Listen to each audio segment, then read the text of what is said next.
In this video section, we're going to show you how you can make use of Lightworks' built-in quick conversion LUTs. LUT, L-U-T, stands for lookup table, and simply put, they contain the data to convert your footage from one type of colour space to another. The purpose of the quick conversion LUTs in Lightworks is to easily convert your footage from a log colour space to a Rec 709 colour space. What does that actually mean though?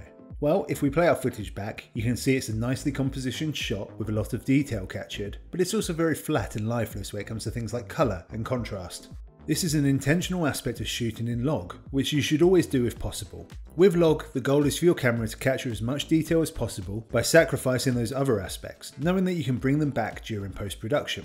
This is exactly what we're going to do now using LUTs, and there are a few different ways you can go about doing this. First up, let's apply a LUT to some footage we've already imported to Lightworks. The first thing you need to do is make sure your available footage is in list view, which you can do by using the view toggle button here. I'm already in list view, but chances are you'll be starting off in grid view, so click the button and make sure you're seeing more text than images.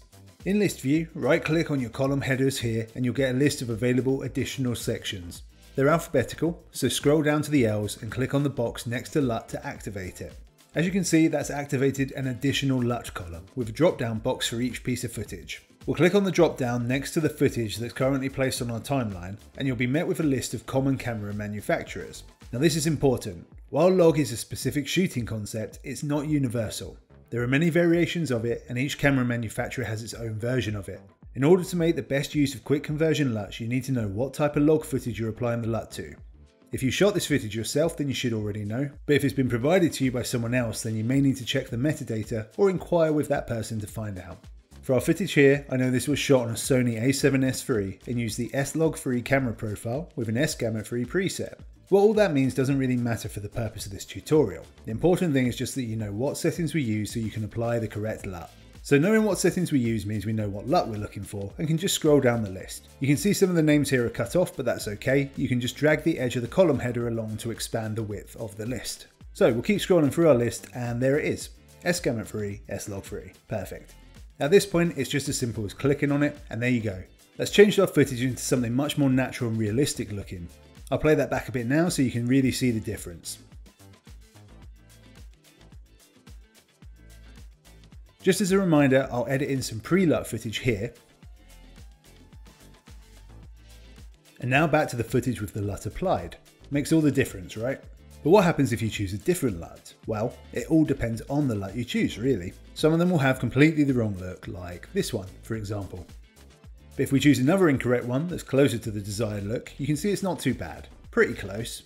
But then if we choose the correct LUT again, you can see that while it was close, it was maybe just a little darker than we'd like, amongst other things. That being said, this all comes down to preference. Maybe you'll decide an alternative LUT looks best for your desired look, and that's okay. I'd recommend always starting with the technically correct LUT though, just so you have a baseline to compare against if nothing else. If you want to apply a LUT to a few different clips at once, you can just hold Ctrl or Command and click on those clips. Then do the same method of choosing the LUT from a drop down and it will apply it to all of those selected, as you can see here in the little preview windows. Another method is to click on the first or last clip that you want selected, hold Shift and then click on the clip you want at the opposite end of the group selection. That will select those two clips and every other clip in between them. From there it's the same method again. Choose a LUT from the drop down and it will apply it to all of the selected clips. You can also hit Ctrl or Command and the A key to quickly select all clips if you know you want all of them. So that's how we can apply LUTs to already imported footage, but it's also possible for you to do the quick conversion while importing. If I click on local files, and then you would need to navigate to wherever the footage you want to import is stored on your device. For the sake of time, I've pre-selected my footage folder. Once you're in the right folder, you need to enable the LUT column if it's not already there, and you can do this by using the same method as before. Make sure you're on the list view by clicking the toggle button, and then right click on the column header and make sure you have LUT ticked. With that column active, you can choose from the drop down for the individual clips, or use the previous methods of Ctrl or Command, Shift, or Select All to batch select. From there, just choose the LUT from the drop down and it will be applied to your selected clips. Then you just hit import and that footage will come into Lightworks with the LUT already applied. So that's how we get a quick convert going on our footage, but there's also a third way of using LUTs that doesn't affect the footage directly. If you want to see your footage with the LUT applied in the playback window, but don't want it to actually be applied to your footage, this is the best option for you. You simply go to your project card up here on the top left and head to the video tab. In the output section at the bottom, you'll see a tick box called View in LUT. Before we tick that, let's quickly turn off the previously applied LUTs. Okay, so with those off, we'll head back to the project card, and you can see here that S-Gamut 3 is already selected. If it's your first time using this option, it won't be, so you'll go into the same drop down as usual and select your LUT. Once that's selected, it's just a case of clicking on the circle so it goes green, or clicking it again to turn it off. As you can see, that turns the LUT on and off in the playback window, but the actual footage remains unaffected. Useful for if you want to edit in Rec 709, but once you're done, need the footage to remain in log for whatever reason. The last thing I want to note around LUTs is that you can import your own.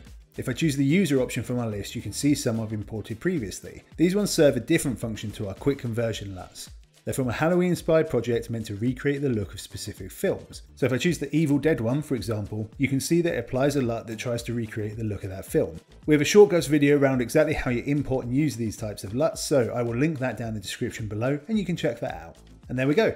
That's quick conversion LUTs in a nutshell. Although there's quite a lot of explanation here, just remember that it all boils down to choosing the right LUT for your footage.